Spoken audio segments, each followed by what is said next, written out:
안녕하세요. 저는 90년생 32살 여자입니다. 정말 유튜브를 오래도록 애정하며 시청해오긴 했으나 사연을 제보해보기는 처음이네요. 처음엔 내게 일어나지 않을 일이라 여겼기에 관심을 두지 않았고 또 그 후엔 내게 일어나더라도 난 법으로 그리고 내 손으로 직접 머리채를 휘둘러서라도 응징을 할 것이라는 이유로 관심을 두지 않았습니다. 하지만 겪어보니 여기저기 소문을 내면서 퍼뜨리고 공개적으로 망신을 주는 것이 최고로 쉬운 복수이자 내 속이 개운해지는 또 하나의 방법이란 것을 안 지금 저는 열심히 제 사연을 적어내보려 합니다. 큰 재미가 없더라도 사람 하나 제대로 응징한 사이다 사연이니 끝까지 들어주세요.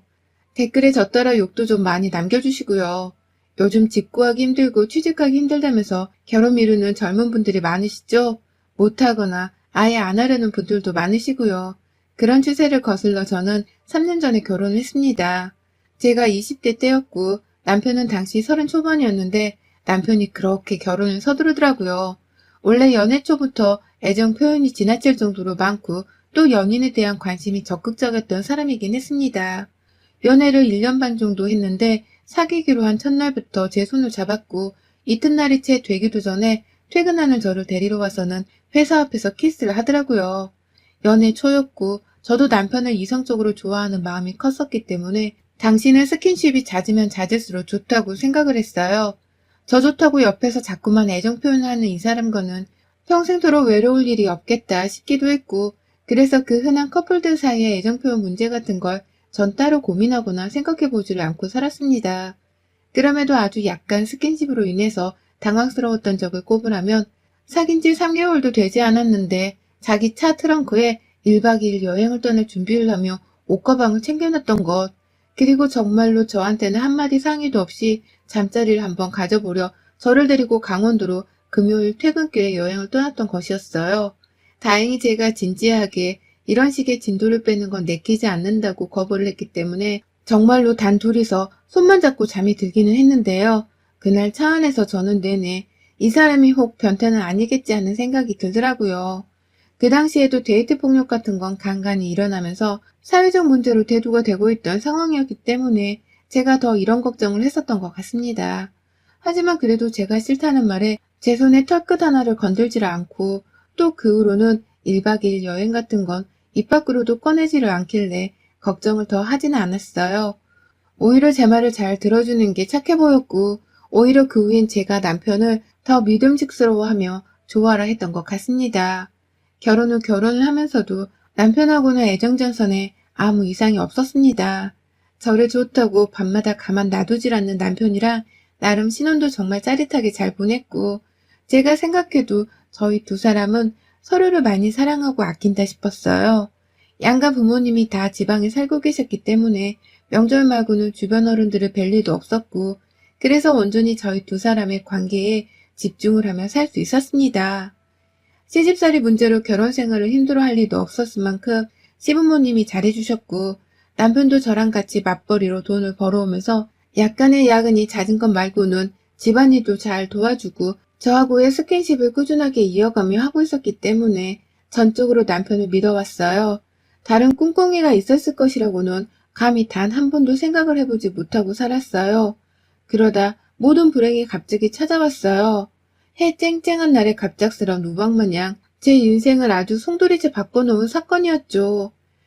회사에서 보통처럼 일을 하고 있었고 하루 종일 왜인지 일도 잘 풀리고 상사한 데서 칭찬도 받았고 기분이 너무 좋다며 부서 직원들한테 제 돈으로 커피 한 잔씩을 돌린 날이었습니다. 운수가 참 좋은 날이었는데요. 퇴근길 회사를 나와 지하철역으로 들어가다 말고 한 통의 전화를 받았어요. 제 이름을 부르며 당신이 맞냐고 묻더라고요. 그쪽이 이은호 씨 맞으세요? 전 그쪽 남편의 여자친구입니다. 라면서 아주 당당하게 끝맺음을 맺으며 말을 걸어온 상대의 말에 정말 어이가 없었습니다. 내 남편이면 남편인 건데 본인을 여자친구라고 설명을 하는 건 도대체 무슨 경우인가 싶더라고요. 뭐라고요? 장난 전화하지 마세요. 라면서 대수롭지 않아 하며 전화를 끊으려 했고 그 순간까지도 저와 남편을 둘 다 잘 아는 주변 친구가 장난 전화를 친 것이 분명하다고 생각을 했어요. 혹 술자리 게임 같은 것을 하면서 나를 속여야 하는 상황인 건가 싶어서 저는 끝까지 그 장난에 넘어가지 않겠다면서 일부러 더욱 확고히 내 남편을 믿는 듯 대답을 했죠. 저 퇴근길이에요. 오래 통화 못해요. 끊어요?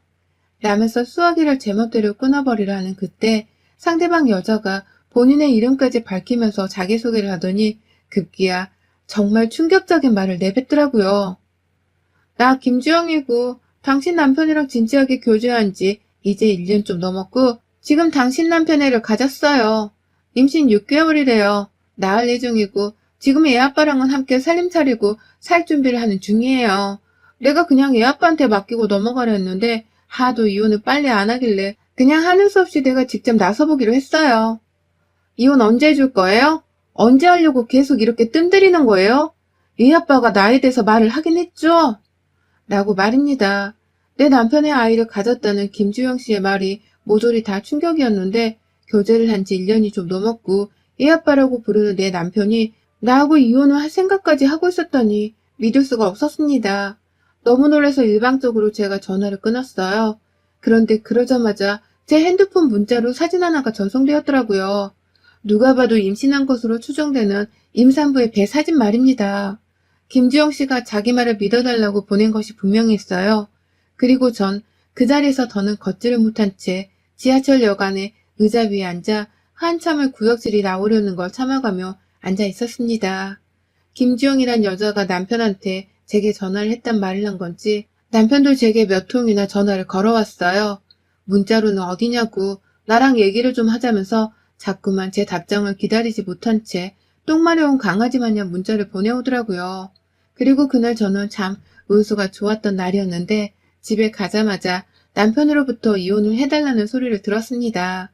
자신이 어쩌다 사랑에 빠진 여자가 있다면서 그놈의 더러운 불륜을 사랑으로 포장을 하더니 그 여자가 아이를 가진 바람에 어쩔 수가 없다며 아직 홀몸이 저랑 이혼하는 게 더 낫지 않겠냐며 저를 급기야 설득하더니 이혼 도장을 찍어달라 했어요. 기가 막힌 건 둘째치고 남편으로부터의 배신감에 전 정말이지 충격에서 쉽사리 헤어날 수가 없었습니다. 남편 앞에서 믿을 수 없다며 이건 다 거짓말이라면서 남편의 말을 들으려 하지 않았지만 제 앞에서 무릎까지 꿇고는 싹싹 빌며 이혼을 해달라는 남편의 태도가 저를 피말라 죽게 만들더라고요. 그날 밤새도록 남편은 눈물까지 흘려가며 제게 이혼을 해달라 했어요. 바로 어제까지만 하더라도 아니 바로 그날 아침 출근을 하며 헤어질 때만 하더라도 내 옆에서 아침을 같이 먹으며 퇴근은 몇 시에 하냐고 저녁은 뭘 먹을 거냐며 평범한 인사를 건네주던 내 남편이었는데 한순간에 이혼을 바라는 남의 남자가 되어 있었습니다.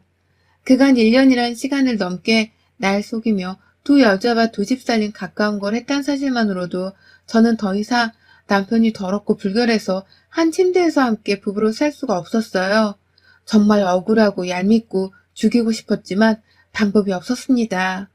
이혼을 해서 그냥 확 이 사람의 인생에서 도망을 쳐버릴 생각을 했고 밤새도록 뜬 눈으로 생각하며 지새우다가 남편의 얼굴을 보기 싫어 새벽에 먼저 출근을 했어요. 그런데 더러운 마음에 순순히 이혼을 해줄까 싶었던 제게 남편의 상간녀가 시비를 걸어왔습니다. 제가 도무지 그냥은 이혼을 해주기 싫도록 말이죠. 그녀는 정말 어마무시하더라고요. 딱 조선시대에 태어났다면 전원이 장희빈이겠구나 싶었을 만큼 사람이 정말 표독스럽고 악랄함이 끝판왕이었습니다. 본인도 직장인인 건지 딱 회사원들 점심시간과 퇴근시간에 맞춰서 제게 지속적으로 연락이 왔어요. 문자든 전화든 연락이 와서는 저를 협박하더라고요. 내가 이혼해달라고 말했잖아요. 왜 빨리 답을 안 하는 거예요? 내 애가 그냥 이렇게 크면 당신이 두 다리 뻗고 잘 살 수 있을 것 같아? 이런 내 자식을 못 보낸 부모님도 결국 더 찾고 조활하시게 될 거야. 그러니 여기저기 팽당해서 후회하기 전에 깔끔하게 이혼하고 헤어져. 라는 말을 밥 먹다 말고 저는 전화로 들어야 했고 또 한 번은 당신은 애도 못 낳잖아. 그래서 지금껏 결혼하고 애 소식이 없었던 거잖아. 근데 난 아니야. 이렇게 바로 오빠 아이를 가졌잖아. 라면서 급기야 제가 아이를 가지지 않고 있었던 것에 대해서 불임 환자를 대하듯이 무례한 말을 쏟아내더라고요. 다른 건 웬만하면 참을 수 있었는데 그 부분에서 저도 꼭지가 돌았습니다. 불륜이라는 더러운 짓을 저지른 년의 입에서 나를 비하하고 무시하는 말이 튀어나오니 저도 자존심이 너무 상해버렸거든요. 얼굴 한번 본 적 없는 저를 향해 던지는 그 상간녀의 말이 너무 심하기도 했고요. 저는 하나부터 열까지 상간녀의 모든 문자와 전화를 녹음했습니다. 어찌나 독정이던지 제게 자신이 불러오는 배 사진을 적나라하게 보내주기도 했고, 제 남편은 그 사이 또 상간녀를 만나러 간 건지 남편이 함께 아이용품 매장에서 구경하고 있는 것까지 상간녀가 사진으로 찍어 제게 전송했더라고요. 저야 뭐 집안에서 남편을 본체만 채하면서 상간녀의 도발을 어찌해줄까 싶어 끝까지 이혼 도장을 찍어주지 않고 버티며 살고 있었고요. 그러다 저한테 아이를 못 가진 애 만에 하는 소리와 함께 친정 부모님이 딸내미가 이따위로 살면 좋아라 하겠다며 비꼬우는 말까지 듣고 나니 저도 정말 열불이 나서는 더 참지를 못했습니다. 이혼해달라고 이 개 삐리리냐나 라며 아주 못나게 그리고 바득바득 우겨대는 상간녀의 독한 목소리 부분을 시작으로 상간녀가 제게 짓거린 말들을 따로 녹음 파일로 만들어서는 남편에게 보냈어요. 내가 이걸 니네 회사에 퍼뜨릴까?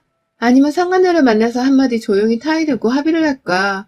라면서 문자를 했더니만 그 등신 같은 놈이 생각도 안 하고서는 내가 잘 타이를게 미안해 여보 라고 답장을 하더니만 상간녀한테 보내려고 했던 야 와이프 지금 겁나 열받음 계획대로 되는 중 라는 문자까지도 저한테 실수로 보냈더라고요. 이것들이 쌍으로 나를 앞에서 농락을 하고 있었던 겁니다. 저 진짜 얌전하게 해결하려 했는데 쌍으로 꼴값을 떠는 상간녀와 남편 때문에 너무 열이 받아서 바로 상간녀 고소를 했습니다. 심부름센터를 따로 찾아가서는 상간녀의 연락처를 가지고서 사는 주소랑 직장까지 알아냈고 그 직장으로 고소장을 보내버렸습니다. 남편과의 이혼은 절대 해주지 않고서 오로지 상간녀 소송만을 걸기로 한 것이었어요. 당연히 상간녀는 회사에서 상간녀 소송을 받곤 뒤집어졌는지 제게 또 육두문자를 섞어가면서 전화를 해왔는데 저는 그걸 또 다 녹음을 했고요. 이젠 나도 그냥 연락을 받기만 하면서 무슨 죄인 마냥 당하고 살지 않을 거라며 그날 바로 상간녀의 집으로 쳐들어갔어요. USB 하나에다가 딸내미가 엄연한 조광지처럼 욕보이면서 임신 어쩌고 남의 친정 부모님이 어쩌고 하며 저를 비난하는 욕설을 남발하는 걸 죄다 담아서는 그 부모한테 던져주며 깽판을 피웠습니다. 딸내미 가정교육을 어떻게 시켰길래 유부남의 자식을 임신해놓고서 나한테 이런 욕설을 담아내며 협박을 합니까? 도대체 부모가 뭘 가르치며 키웠길래 딸년이 졌다구로 컸냐고요. 임신? 그래서 이혼해달라고? 누구 마음대로 어디 나와서 네 마음대로 키워봐라. 조강지쳐 있는 아버지 밑에서 천년 자식이라고 마음껏 키워보라고. 라면서 남의 집에 쳐들어가 명예훼손 하다못해 형사처벌을 당한다 하더라도 상관없었습니다. 상간녀도 제게 똑같이 욕설을 남발하며 이혼해달라 협박을 해왔었기 때문에 눈에는 눈, 이에는 이였습니다. 천만다행했던 것이 상간녀의 부모는 상식적이더라고요. 게다가 하나 있는 언니란 사람은 본인도 결혼을 해서였는지 지 여동생이 상간을 저질러 임신까지 했다는 소식을 듣고는 제 전화번호를 수소문까지 해서 연락이 왔더라고요. 면목이 없고 어찌해야 할지 모르겠고 자신도 동생이 죽일 만큼 밉지만 뱃속에 애가 불러오고 있다고 그러니 제발 여기서 모든 소송도 취하해주고 합의를 하면 안 되겠냐고 말이죠. 처음엔 3천만 원, 그 다음엔 5천만 원까지 불렀는데 저 아무것도 합의를 해주지 않았습니다. 나도 엄연히 직장 생활하며 벌어놓은 돈이 있고 돈 때문에 부족해하며 살아본 적이 없는 사람인데 제 앞에서 겨우 돈 몇 푼 가지고서 합의를 해달라는 거 솔직히 상간녀를 봐달라는 것과도 다름이 없었어요. 하지만 그렇게까지 했음에도 불구하고 상간녀는 더욱 치열하게 제게 또 연락을 해오며 그렇게 해봤자 소용없다. 당신 남편은 이제 내 남편이 될 거고 내 아이는 아주 건강하게 자라고 있어. 딸이래. 이 남편이 내 딸바보가 될 날이 머지 않았어. 더 마음고생하며 추잡스러워지기 전에 이혼하고 정리 좀 하자. 라고 하더군요. 지긋지긋한 거머리 같은 년이라는 말까지 던져가면서 말이죠. 이게 정말 저를 너무 순진하게 봤더라고요. 그래서 양심적인 지네 언니한테 조근조근 합의는 없다고 타일렀더니만 저를 아주 좋은 사람이라고 전해들었는지 더욱 발악을 하는 꼴이 절 더 자극적으로 만들었습니다. 결국 저는 상간녀의 회사까지 쳐들어가 버렸어요. 저도 직장인이라서 이 집만큼은 정말 저도 스스로 쪼개 팔렸는데 남의 가정 박살내고 임신한 처녀인 김주영 씨는 오죽할까 싶더라고요. 수출 관련 회사였는데 코로나 시국에도 일이 잘 되고 있었던 건지 직원이 수십 명 정도 있는 거뜬한 회사였습니다. 안에 들어가 보니 여기저기 다들 일하느라 바쁜 와중에 낯선 제 얼굴을 궁금해하면서 자꾸 쳐다보는 게 느껴졌어요. 그런 와중에 사람들을 살펴보다 그 회사 안에서 김주영이란 이름을 쓰는 유일한 여직원이었던 내 남편의 상간녀를 맞닥뜨렸고 그 자리에서 처음 보는 그녀의 얼굴이 낯설었지만 사뭇 익숙하기도 했습니다. 심부름센터에서 그 여자 인스타그램 주소도 얻었는지라 SNS도 몇 번 살펴봤었는데 딱 거기서 본 얼굴이더라고요. 도무지 상관이라고는 할 수가 없을 것 같아 보이는 착하고 순하게 생긴 얼굴, 거기에 내 남편의 아이를 임신했다는 튀어나온 배까지 모든 게 상하늘을 가리키고 있었습니다. 그리고 전 그 자리에서 제가 준비해간 스피커에 김주영 씨가 내게 했던 말들을 틀어놓은 채 김주영 나와? 내 남편이랑 불륜을 저지른 것도 모자라 내 남편 아이를 가지고서는 조강지처한테 이혼하라고 육두문자를 날린 그 상간년 얼굴 좀 보자. 당장 내 앞에 나와. 라면서 일부러 김주영 씨가 누군지를 모르겠단 듯 엄한 여직원들을 잡아가면서 바득바득 소리를 질러댔습니다. 그 와중에 스피커에서는 계속해서 김주영이 제게 했던 이혼해달라는 거친 말들을 욕설과 함께 섞어져 나왔고 그 회사 직원들의 얼굴이 점점 핏기를 잃어가는 듯 하더니 하나같이 김주영을 바라보더라고요. 그녀는 손을 바들바들 떨면서 제자리에 앉아 어쩔 줄을 몰라 하고 있다가 겨우 남직원 몇 사람이 저 멀리서 내보내려고 하니 그제서야 어디 회사 안 휴게소로 들어가려 하는 듯 보였는데요. 저는 그녀의 뒤통수에 대고서는 한마디 더 날렸습니다. 네가 사람이면 남의 남편이랑 불륜을 저지르고서 얘를 가졌을 때 미안하다고 사과를 했어야 하는 거야. 네가 그따위로 내게 이혼해달라 협박을 했으면 안 되는 거였다고. 너 아주 나한테 잘 걸렸다. 내가 니년 어디 얼마나 애 낳고 잘 사는지 평생 두고 볼 거야. 네 애가 유치원 입학하고 초등학교 입학하고 중학교, 고등학교, 대학 입학할 때에도 매번 찾아가서 니년이 상간을 저지르고서 낳은 자식이라는 걸 네 자식한테 알려줄게. 그게 네가 저지른 짓에 대한 업보인 줄 알아. 알겠니? 라며 회사원들 앞에서 그녀를 뭉개줘 버렸습니다. 솔직히 그러고도 화가 다 풀리진 않았지만 도망치듯이 휴게소에 들어가려는 상간녀의 표정이 아른거려 속이 시원하긴 하더라고요. 진짜로 그 여자가 아이를 낳고 또 결혼식을 하거나 할 때마다 내가 작정을 하고 스피커랑 상간녀가 보낸 사진 혹은 문자까지 죄다 출력을 해서는 증거물로 들고 쳐들어가야겠다고 생각을 했네요. 그날 집에 가는 길에 상간녀는 또다시 제게 연락을 해와서는 가만히 안 둘 거라며 내 남편이랑 결혼해서 사는 모습을 보고만 있지 않을 거라면서 저주를 퍼붓더라고요. 얘를 꾹 낳아서 저를 낙동강 오리알로 만들 거다 어쩌다 하면서 말이죠. 그런데 그 독하던 전화를 끝으로 한동안 연락이 없던 상간녀가 일주일이 넘어서야 연락이 왔어요. 지가 유산을 했다고 말이죠. 이게 다 너 때문이야. 내가 너 때문에 유산을 했다고. 내 아이 죽인 살인마야. 내 아이 돌려내. 당장 돌려내. 라면서 이성을 잃은 채 화를 내면서 소리를 치는 상간녀의 말에 저는 순간 이러면 안 되는데 환호를 질러버리고 말았습니다. 유산을 했다고? 아, 유산했냐? 너 유산했냐? 라면서 몇 번이고 상간녀로부터 아이를 확인하는 지독한 말을 내뱉었습니다. 내 남편이랑 바람나서 이혼해달라고 괴롭히던 상간녀가 했던 짓을 생각한다면 저는 이러한 말들은 아주 약과에 불과하다고 생각을 했어요. 그걸 상간녀도 잘 알아서인지 처음엔 불같이 화를 내다가 저의 환호에 자기도 어리둥절하더니 네가 뿌린 대로 거두며 사는 중인 거다. 그러게 애 가지고서 마음 좀 곱게 먹지 그랬어. 애 엄마 주둥에서 튀어나오는 말들이 죄다 저주뿐이니 하늘에서 하나님이 내 편 들어주겠다고 얘를 데려갔네. 아주 잘됐다. 유산을 축하해. 라고 하는 저의 말에 자기도 기가 막힌다면서 말문이 막혀 어쩔 줄을 몰라 하다가 결국 눈물을 흘리더라고요. 지 애기 돌려달라고 힘이 빠진 채로 말을 하다가 결국 제 수화기를 붙잡고서는 가만 안 두겠다며 한참을 흐느적거리기만 했어요.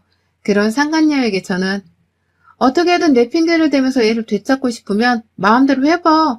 네가 날 고소해도 좋고 내 남편을 끝까지 붙들고 살려해도 좋으니 하고 싶은 대로 해봐. 지금 법적 남편의 와이프는 나고 넌 상간녀야. 나도 너 지구 끝까지 쫓아다니면서 니년이 저지른 부도덕한 짓거리들을 다 낱낱이 떠버리고 다닐 거야. 다음은 니네 부모 직장일 수도 있고 네가 내 남편이랑 치를 결혼식장일 수도 있어. 어디 마음대로 해봐. 나도 마음대로 할 테니까. 라면서 신나는 경고를 날리고서야 전화를 끊어버렸습니다. 상간녀는 그 후로도 제게 여러 차례 문자를 보내왔고 뭐 대충 지 아이를 잃게 한 게 다 저 때문이라면서 제가 준 스트레스 때문에 자기가 마음고생이 심했다고 하더라고요. 그러면서 회사에 찾아봤던 것, 그리고 자기 집에 쳐들어왔던 것까지 다 싸잡아서 명예훼손의 주거침입죄까지 거들먹거리며 고소를 하겠다고 하길래 저는 난 상간녀 소송이라는 문자만 달랑 보내면서 제 방식으로 상간녀 문자를 씹었습니다. 상간녀는 계속해서 답장을 해오며 언뜻 보니 욕은 날리는 중이었지만 저는 한결같이 난 상간녀 소송이라고 약을 올렸고 급기야 저에게 이를 못 가졌던 소리를 했던 게 생각이 나서 유선 어떡해 라며 약을 올렸네요. 그날 남편은 집 불륜녀로부터 얘를 잃었다는 소리를 들은 건지 내내 남남처럼 집안에서 말도 안 섞고 살고 있다가 갑자기 제 앞에 와서 무릎을 꿇대요. 자기야, 잘못했어. 내가 뭔 짓을 한 건지도 모르겠는데 나 이제부터라도 진짜 정신 똑바로 차리고 살게. 라고 하면서 말해줘. 이제 보니 이 자식도 상간녀한테 애문제로 발목이 잡혀서 어쩔 수 없이 저랑 이혼을 해야겠다며 상간녀 장단에 따라 이혼 얘기를 꺼내고 있었나 보더라고요. 지도 불륜이 얼마나 추잡스러운 짓인 줄은 알고 있었던 것이었죠. 하지만 뭐 그래봤자 얘를 임신시키기로 한 놈이었으니 제게는 똑같아 보였고 단지 이제라도 사과를 하며 얼마든지 상간녀를 버리고 제게 다시 오겠다 하는 남편의 말이 다행이긴 했습니다. 그리고 저는 그런 남편을 받아주는 척을 먼저 하면서 일단 제 눈앞에서 상간녀부터 조지기로 결정을 했어요. 남편의 모든 과거를 용서하고 받아주기로 했다는 소식을 남편으로부터 직접 전해드리며 이별 통보를 받은 건지 상간녀는 내 남편을 포함한 저희 부부를 싸잡아 고소하겠다며 아주 난리였는데 뭐 상간녀 주제에 뭘 고소해서 제대로 할 수 있겠나 싶어서 황당하더라고요. 그래서 저도 얼마든지 고소하라며 고소하며 고소로 답을 해주겠다며 아주 당당하게 버티고 있습니다. 적어도 제가 보기엔 상간녀보다 경제적 여유가 더 있고 그래서 고소도 마음껏 더 할 수 있는 건 저희 쪽이 분명해 보였으니까요. 결국 저로 인해 스트레스로 유산이 될 거 무슨 자신감으로 그렇게 애를 가졌다고 떵떵거리면서 이혼을 해달라 마라 하며 독한 소리를 했는지 상간녀의 남은 인생이 제게 한 짓에 대한 업보로 인해 더 불행하게 되도록 저는 남편이랑 함께 사는 동안만이라도 상간녀를 향한 복수를 실행하며 살려고 합니다. 일단 지금 속이 더 뒤집어지려면서 당장 상간녀 소송도 취하를 하지 않을 생각이고요. 오히려 전화로 하는 협박 연락을 다 녹취해놓고 추가 명예훼손에 대한 고소를 진행할 예정이에요. 깔끔하게 엿먹이고 난 후 남편이랑도 깔끔하게 이혼을 하랍니다. 바람으로 인한 정신적 피해 보상을 들먹이며 말입니다. 바람핀 것들이 제정신에 멀쩡한 채로 사는 꼴을 저는 절대 두고 볼 수가 없거든요. 여러분의 생각은 댓글로 남겨주세요. 오늘도 시청해주셔서 정말 감사합니다.